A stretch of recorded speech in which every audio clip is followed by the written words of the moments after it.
Bonjour, ce matin il fait très beau.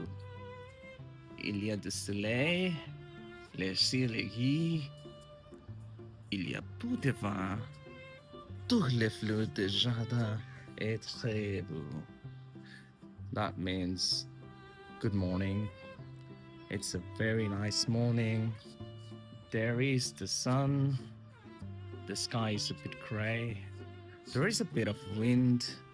All the flowers in the garden looks beautiful.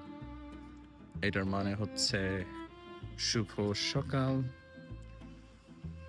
আজকে অনেক সুন্দর সকাল। ওই যে সূর্য, আকাশটা একটু ধূসর, একটু বাতাস আছে। সবগুলো ফুল বাগানে অনেক সুন্দর।